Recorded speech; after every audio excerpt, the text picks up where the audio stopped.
I was reviewing interspecies docking protocols when the universe decided to test my blood pressure. Adeshe Aaron Valen, the station AI chimed into my implant. Lyrathi delegation has entered the primary concourse. Already, I muttered. I was promised at least 3 more minutes of ignorance. Time is relative, the AI replied helpfully, not to my anxiety.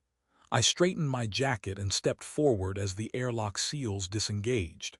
Humanity had spent 2 centuries clawing its way politely into the galactic community. And today, I was the lucky representative assigned to not accidentally start a war with a species rumored to calculate probabilities, the way we calculate tips at restaurants. The Lyrathi entered in silence. I had expected something monstrous, extra limbs, mandibles, possibly an aura of telepathic judgment. Instead, the first of them looked human. Well, almost. She moved with measured precision, posture effortless, gaze steady. Dark hair fell over her shoulders. Her features were familiar enough to disarm, but then she turned her head slightly and my brain tripped over the difference. Her ears were long, gracefully elongated, tapering past her jawline. Faint lines of bioluminescence traced along them like constellations drawn in living light. My implant flickered as it struggled to label the sensation I was experiencing. "Do not stare," I whispered to myself. "You are staring," the AI confirmed. "Traitor." Her eyes met mine.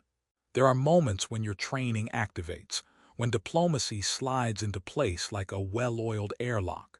This was not one of those moments. This was a moment where the universe leaned forward and waited to see if I would embarrass my entire species. She didn't look surprised. She didn't look confused. She smiled, not politely, not cautiously. She smiled the way someone smiles when a long-delayed shipment finally arrives exactly on schedule, like she had been expecting me. My datapad slipped in my grip and clattered against the floor. Excellent. Humanity's first impression, gravity victim. I bent to retrieve it. "Welcome to Iller Station," I said, aiming for dignified and landing somewhere near breathless. "On behalf of the United Terran Assembly, I hope your journey was free of catastrophic anomalies." Her translator activated a fraction of a second before she spoke. It was statistically within acceptable parameters. Her voice was calm, low, precise. Her long ears tilted slightly forward. "That's good," I replied. "We try to keep catastrophic anomalies under 50%. A faint pause, then her smile deepened. "Your humor registers as a tension displacement strategy," she said. "You caught that, did you?" It was not subtle. I exhaled. "We're a subtle species, we just hide it very well." The other Lyrathi officials remained composed behind her, observing everything. I had read the briefings. The Lyrathi possessed heightened probabilistic intuition, an ability to sense branching outcomes with emotional impressions. Not prophecy. Not time travel, just an unnerving talent for being almost right about what might happen. She stepped closer. "My designation is Aelith," she said. "I have anticipated this meeting." My heart performed an unauthorized acceleration. "Anticipated in the sense that you checked your schedule?" I asked carefully. "In the sense that numerous potential futures converge here?" "Ah, of course they do," I forced a chuckle. "Well, humanity prides itself on being unpredictable. We once invented 3 separate streaming services that all show the same shows." Her head tilted slightly. "Your species introduces chaos into stable systems. That is the nicest thing anyone said about us all week." Her gaze held mine, not invasive, not clinical, studying. "You were not where I expected," she said softly. I blinked. "I was literally assigned this corridor.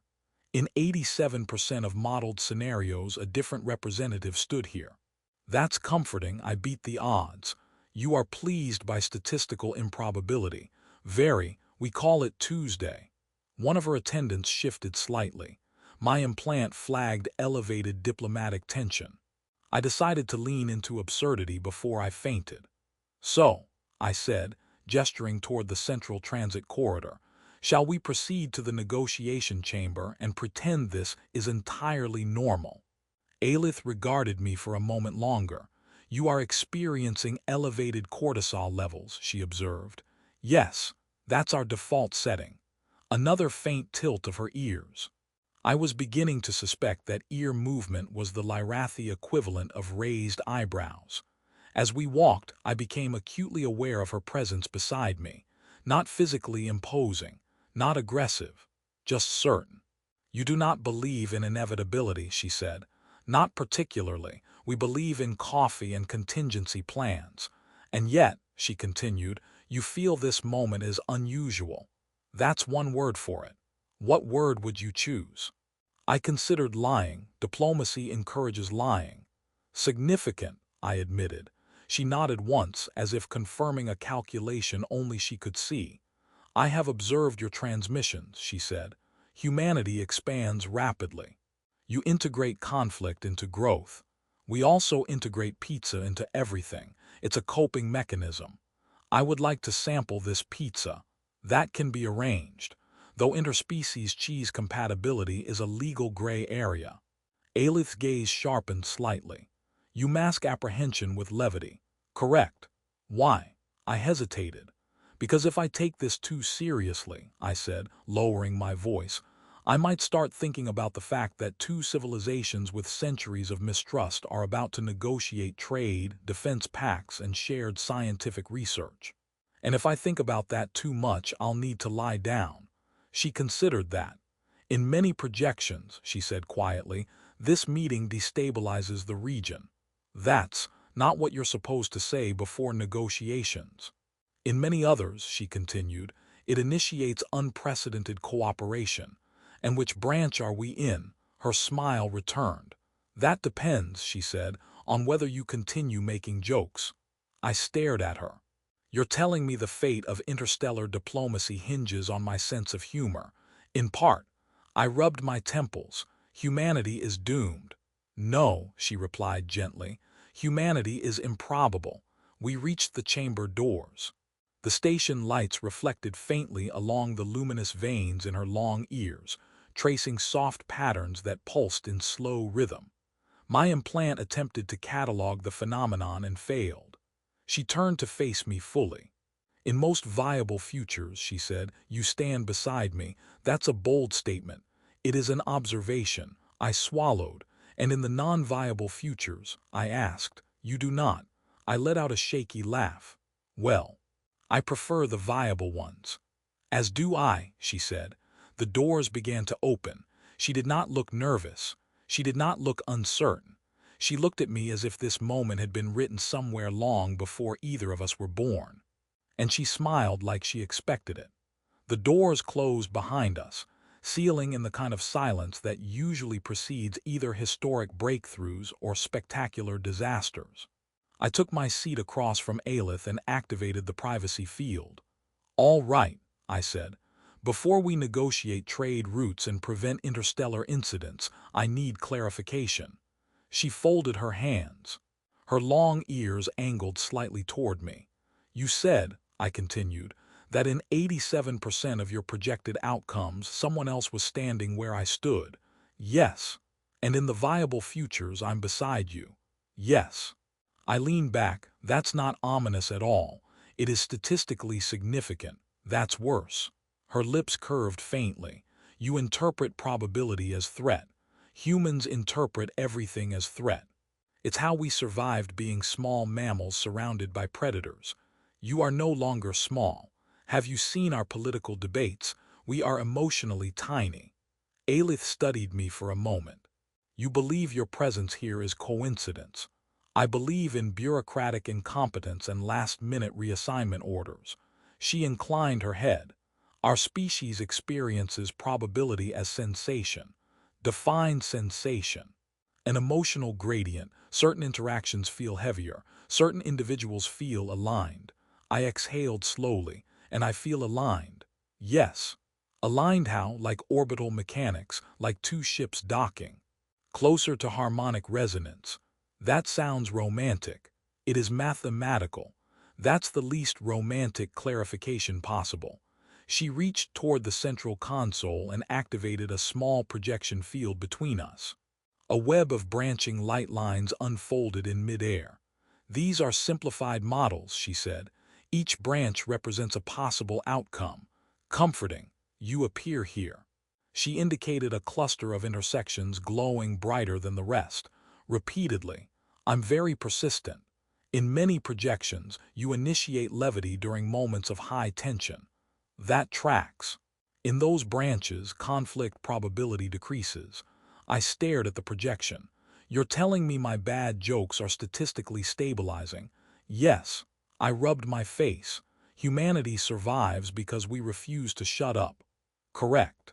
Silence settled briefly. Then she said, "There is more." Of course there was. "Your neural patterns," she continued, "interact unusually with Lyrathi perceptive fields." That sounds invasive. It is observational, still invasive. Her ears dipped slightly. "When you entered the concourse, several projected branches collapsed." "Collapsed how?" "They became improbable. That's either very good or very bad. It is rare." I leaned forward. "Alith, are you suggesting that my presence changes your ability to predict outcomes?" "Yes." "That sounds like a malfunction." "It does not feel like malfunction. It feels like—" She held my gaze. "Uncertainty." I blinked. "You don't like uncertainty. We value clarity, and I represent the opposite of clarity. You represent variance." I laughed despite myself. "You're flirting with me using statistical terminology." "I am stating data." "That's absolutely flirting." She considered that. "Then Lyrathi courtship protocols may require revision." I nearly choked. "Courtship. In some projections, this interaction develops beyond diplomacy." My brain attempted to exit through my left ear. "Let's focus," I said quickly. "Trade agreements, cultural exchange, non-aggression pacts, not whatever you just implied." Your pulse has accelerated. "Yes, that's called panic." "It does not register as fear." "It should." Her gaze softened, though her expression remained composed. "You fear destiny more than conflict." That hit closer than I expected. "I don't like the idea that something was written," I admitted. "Humans fight very hard for agency. We crossed oceans, then solar systems, because someone told us we couldn't. And if probability suggests convergence, then we prove probability wrong." Her ears angled forward again, faint luminescent lines pulsing gently. "That is why you appear so often. Because I'm stubborn, because you resist." I sat back. "You realize how absurd this sounds?" "Yes." "And you're calm." "Yes." "That's unsettling." She deactivated the projection. The branching light vanished. "In one significant cluster of futures," she said quietly, "a catalyst event occurs." "Define catalyst." "A relic object within this system activates." I frowned. "There are no relic objects in this system." "In your archives." That was not reassuring. "And what does this activation do?" I asked. "It amplifies emotional states across species." "That's impossible." "So was faster-than-light travel." "Fair point." "In most destabilizing branches, fear dominates. And in the stable ones—" She held my gaze again. "Connection." I huffed a quiet laugh. "You're telling me the galaxy's stability hinges on emotional maturity." "In part. We are doomed." "You underestimate your species." "We invented reality television." "You also crossed interstellar voids." I opened my mouth to retort, then closed it. "Why me?" I asked finally. She did not answer immediately. "When I first analyzed human data streams," she said, "I experienced no variance." "That sounds rude." "Your transmissions were chaotic but predictable." "That sounds more accurate." "Then your assignment to this station appeared in the models, and I felt a shift." I swallowed. "You felt me?" "Yes." "That's not creepy at all." "It was subtle." I leaned forward, elbows on the table. "And when you saw me—" She did not hesitate. "Recognition." My throat went dry. "From projections, from alignment." I forced a grin. "Well, congratulations. You've successfully destabilized my emotional equilibrium." Her lips curved slightly. "That was not my intention." "Sure it was." A soft chime interrupted us. The station AI flagged an anomalous energy fluctuation in the outer orbital ring. I stared at the alert. That's not your relic object, is it? Aelith's eyes shifted briefly, unfocused, as if tracking invisible lines. Probability spike detected, she murmured. You can't just say that like it's normal. The catalyst approaches. I stood. We just started talking about pizza. And now the branches accelerate. The alert intensified. Energy readings climbed. I looked at her. Tell me something reassuring. She rose smoothly. In 62% of projected outcomes, she said, you continue making jokes. And that helps. Yes. I took a steadying breath. Fantastic, I muttered. The universe is about to explode and my contribution is stand-up comedy. She stepped closer. In the viable futures, she said softly, you stand beside me. I met her gaze, heart hammering. Well, I said, forcing a crooked smile, good thing I'm statistically stubborn. For the first time since I'd met her, her composure shifted just slightly. Not uncertainty, anticipation. And somewhere beyond the station walls, something ancient began to wake. The first alarm didn't scream. It chimed. That was how I knew it was serious. Orbital anomaly confirmed, the station AI announced into every diplomatic channel at once. Unknown construct emerging from dormant state. I looked at Aelith. Please tell me your people left an instruction manual. We did not construct it, she replied. Of course you didn't. A projection flared between us, fed by the station's external sensors. Something vast rotated slowly beyond the orbital ring. No known propulsion signature. No identifiable weapons array. Just geometry that hurt my brain to process. That, I said carefully, was not on the tourist brochure. It aligns with precursor legends, Aelith said. Legends are supposed to be metaphorical. Not always. The diplomatic chamber doors burst open as security personnel flooded in. Attaché Valen, Commander Rise snapped. We are escalating to defensive posture. Lyrathi fleet elements are adjusting formation. Aelith's gaze flickered briefly unfocused. They are responding to probability shifts. They're responding to a giant alien object waking up, I corrected, which is a reasonable response. Energy readings spiked again. The construct pulsed. Every light in the chamber flickered in sync. I swallowed. That's new. It is scanning, Aelith said. For what? Her eyes returned to mine. For us. I laughed once, sharp and disbelieving. Fantastic. We're being audited by ancient space architecture. The commander's jaw tightened. Weapons platforms are charging. No, Aelith said immediately. Every head turned toward her. Explain, Rise demanded. In most destabilizing projections, aggressive action results in cascade amplification. Amplification of what? I asked. She hesitated. Emotional states. Silence. You're telling me, I said slowly, that this thing runs on feelings. It appears to respond to cognitive resonance. The commander stared at her. That is not a tactical variable. It is now, I muttered. The projection shifted. Energy waves rippled outward from the construct, passing harmlessly through metal and hull plating. My implant buzzed faintly as if brushed by static. Aelith inhaled sharply. You felt that, I said. Yes. Felt what? Alignment. I blinked. With the space monolith. With you. That is not reassuring. Her long ears angled forward, luminous lines pulsing more brightly now. The construct is amplifying existing harmonic intersections, she said. Harmonic intersections between what? Between minds. Commander Rise looked long, her ears brightened further. It is not targeting, she said calmly. It is synchronizing. With what? I asked. With the strongest harmonic convergence in proximity. That sounds flattering and horrifying at the same time. Another pulse, stronger still. Across the system, fleets shifted formation. Weapons hold, Rise barked into his calm. Repeat hold. That's right, I muttered. Nobody panic. The giant ancient object is just emotionally curious. Aelith turned to me fully now.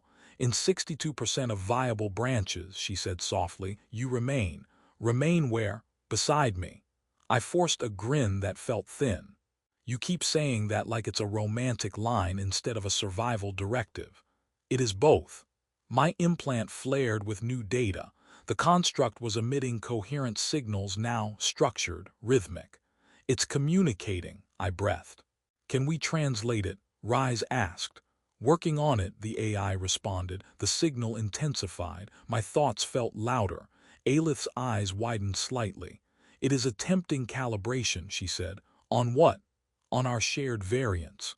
Of course it is. Another pulse slammed through the station. This time I felt it in my chest, not pain, not force, recognition. Aelith stepped closer without seeming to decide to. You disrupt my projections, she said quietly. You've mentioned, and you do not fear it. I absolutely fear it. Not in the way others do. I swallowed.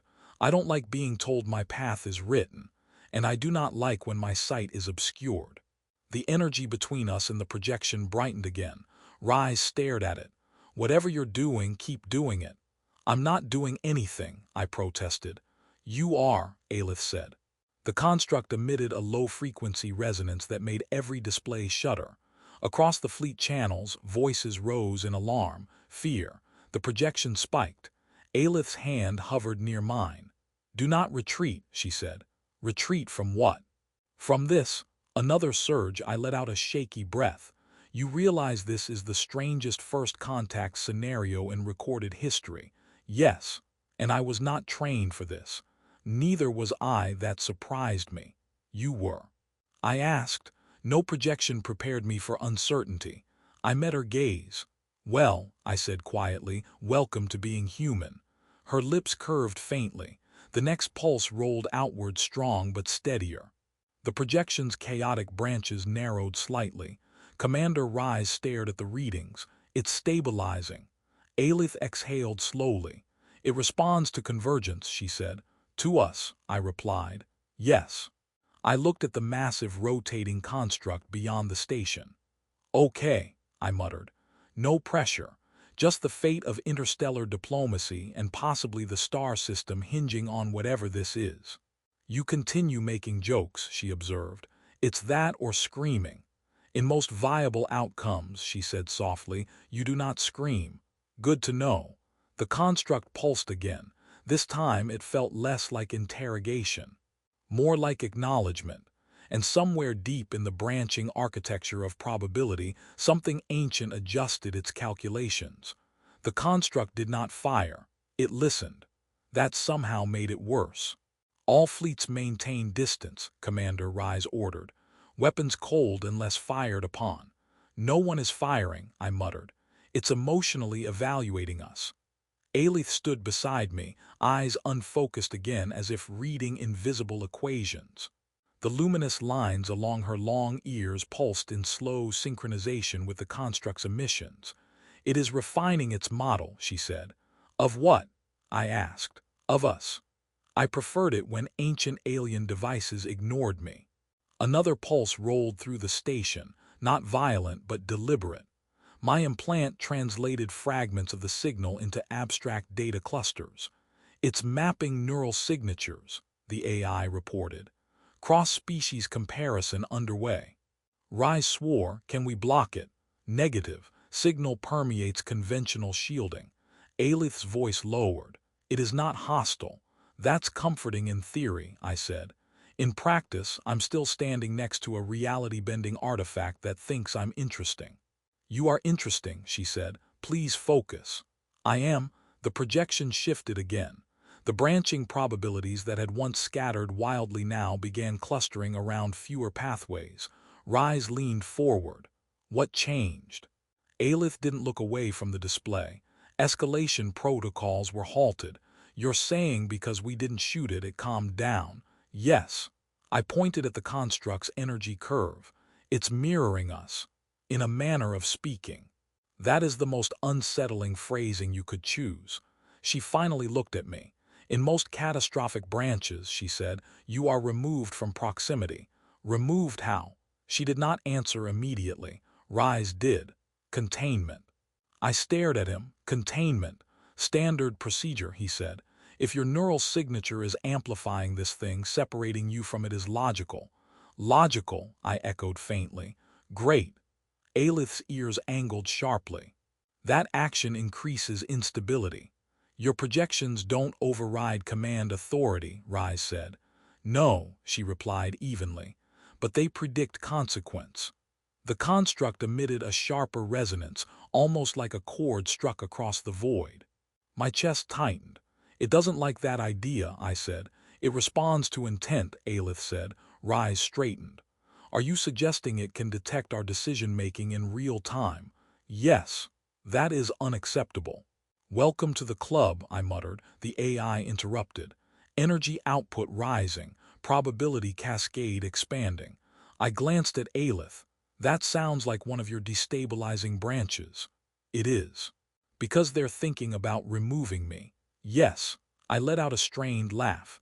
So the galaxy's stability hinges on whether I get escorted out of the room. You are simplifying. That's how I cope. Rise's gaze hardened.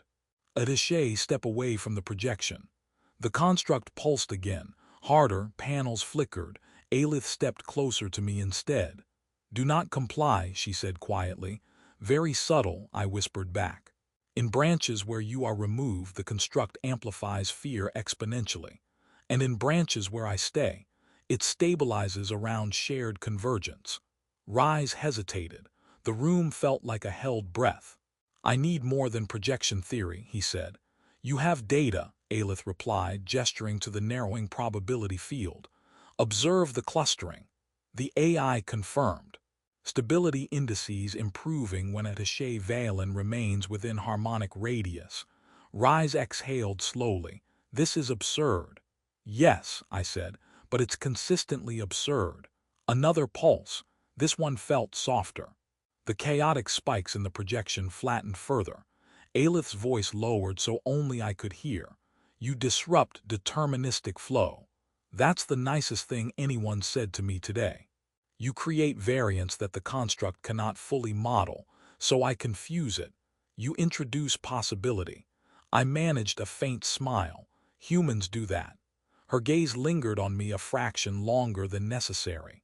Across the chamber, a new transmission came through, Lyrathi High Council requesting direct input. Aelith closed her eyes briefly, processing. They demand my withdrawal, she said. Of course they do. They fear compromised objectivity. That's fair, I admitted. They believe my proximity to you alters my predictive clarity. Does it? Yes. I swallowed, in a bad way, in a human way. That is not a defined metric. It is now. Rise watched us both carefully. If either of your governments force separation, what happens? Aelith's answer was immediate. Instability. The construct's energy rose slightly as if punctuating her statement. See, I said weakly. Even the ancient space god agrees. It is not a god, she corrected. Fine, ancient space algorithm. Another transmission burst in, multiple species now issuing defensive maneuvers, fear spreading across fleet channels. The projection spiked again. Aelith inhaled sharply. The amplification threshold approaches. That sounds bad. It is. I stepped closer to the console, ignoring Rise's glare. Okay, I said. If it mirrors emotional vectors, then we adjust the vector. You cannot command collective emotion, Rise said. No, I agreed, but I can influence it. Aelith's eyes sharpened. You intend to address the system. Humans are good at speeches, I said. Sometimes we even mean them. This is not theater, Rise warned. Everything is theater, I replied again. You just said that. I did not. You implied it. The construct pulsed once more, stronger, edging toward something unstable. Aelith reached for my hand, not dramatically, simply, deliberately. Her touch was warm, steady. The projection spikes softened immediately. Rise stared at the data. What did you just do? Converged, she said. I looked at her. You're sure about this? No, she said calmly. I am not. That honesty hit harder than any projection model. For a species that predicts everything, I murmured, you sound uncertain. Yes. Does that frighten you? She met my gaze fully. Yes. I squeezed her hand before I could second-guess it. Good, I said quietly. Because it terrifies me too. The construct's resonance shifted again, not louder, clearer. The branching probabilities contracted around a stable corridor. Rise stared at the readings in disbelief. Stability increasing. Aleth's ears glowed brighter, synchronized now with the construct's rhythm. It responds to chosen alignment, she said. Chosen, I echoed. Yes. Not destiny, not inevitability, choice. Another fleet transmission came in, less frantic now. Orders shifting from attack posture to observation. Fear receding. The construct's energy curve leveled further. I let out a slow breath. So, I said softly, turns out the ancient precursor machine just needed reassurance. It required resonance, Aleth corrected. Same difference. Her fingers tightened slightly around mine. In many branches, she said, this is where separation occurs. And in this one, she did not look away. In this one, she said, we remain. The construct emitted one final, measured pulse, not a threat, not a warning, an acknowledgement. Across the system, weapons powered down. Probability narrowed into something stable. And for the first time since it awakened, the ancient machine stopped escalating. It waited, as if curious what we would choose next. The construct did not escalate again. It recalibrated. Across every channel, the rising panic flattened into cautious silence. Fleet commanders held their positions, targeting arrays powered down. The probability cascade that had threatened to fracture into chaos narrowed into something almost orderly. Commander Rise stared at the tactical display. Energy output stabilizing across all vectors. See, I said. Ancient cosmic machines just need emotional validation. This is not validation, Aleth replied softly. It is synchronization. Her hand was still in mine. I realized I was no longer shaking. The construct emitted a new signal, structured, repeating. The station AI processed it faster this time. Pattern recognition achieved, the AI announced. Signal resembles archived precursor mathematical frameworks. Translation. Rise demanded. Working. The projection shifted, not branching chaos anymore. Instead, layered geometric harmonics, interlocking patterns that resembled connection. Aleth stepped closer to the display. It is communicating its purpose, she said. Which is, I asked, to measure convergence across species. I blinked. It woke up to take a census, to evaluate compatibility. For war, for integration. Silence settled over the chamber. Rise frowned. Integration of what? Civilizations, she said. The AI chimed again.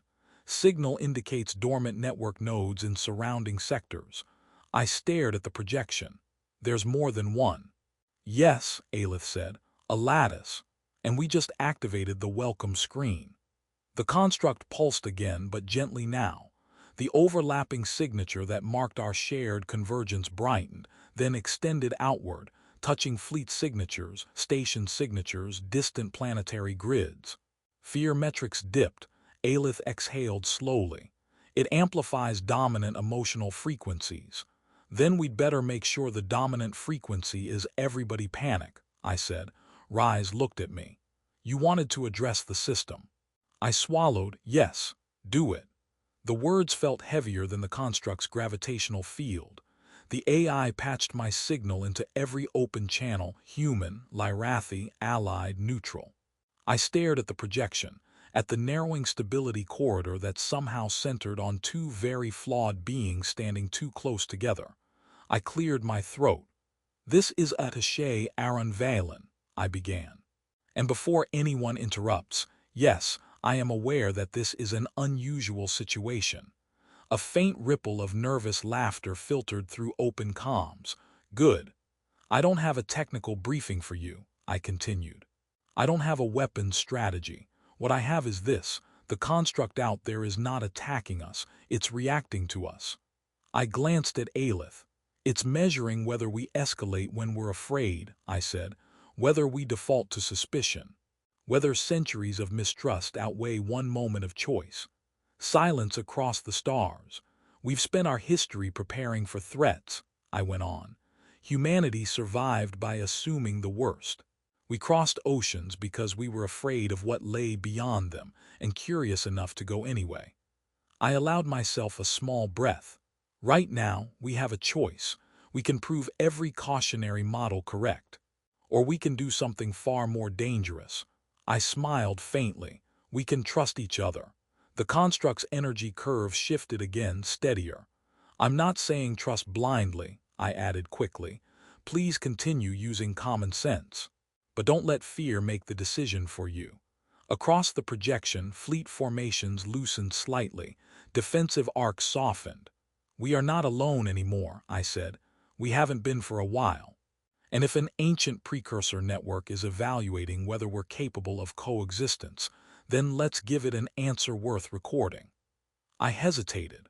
And if this entire thing turns out to be an elaborate galactic personality test, I added, I would like it noted that humanity attempted diplomacy before lasers.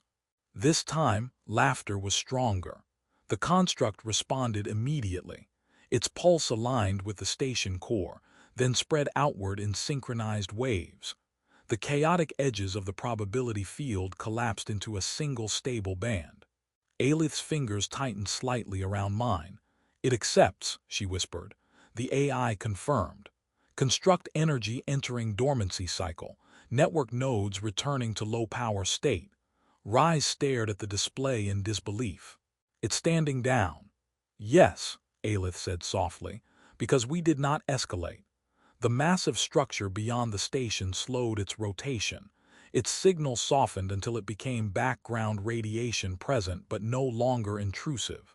A long breath passed through the chamber. War had not begun. Instead, something else had. Fleet transmissions shifted from alarm to cautious optimism. Lyrathi Council retracted its demand for Aelith's withdrawal. The United Terran Assembly transmitted a formal commendation, followed immediately by a request for a full report in triplicate. I groaned. Paperwork survives everything. Aelith's lips curved faintly. It is your species' most durable technology. In the days that followed, joint research teams formed. Human engineers and Lyrathi theorists began mapping the precursor lattice. Trade agreements resumed, less tense now. The knowledge that the galaxy itself might be evaluating emotional compatibility had a curious effect on everyone's behavior. Nobody wanted to fail the cosmic exam. And me? I stopped trying to disprove inevitability. Not because I believed the future was written, but because I realized something. I turned to Aelith as we stood in the observation chamber days later. You were wrong, I told her, her long ears angled slightly forward. About what? It wasn't destiny. No, I said, it was choice. She studied me carefully. You resisted inevitability. I still do, and yet you remain. I nodded, because I want to. That word felt different now. Want. Not projected, not calculated, chosen. In my earlier models, she said quietly, I perceived you as a convergence point. And now I perceive you as uncertain. I grinned. That's the nicest thing anyone said to me. Her gaze softened. In my species, uncertainty is rare, she said. It is uncomfortable. Welcome to humanity, I replied. We live there. She stepped closer. When I first saw you, she said, I smiled because the models aligned. And now, she paused. I smile, she said, because I choose this branch. I felt something steady settle in my chest. The construct remained dormant in orbit, a silent witness to our continued cooperation. The lattice beyond the system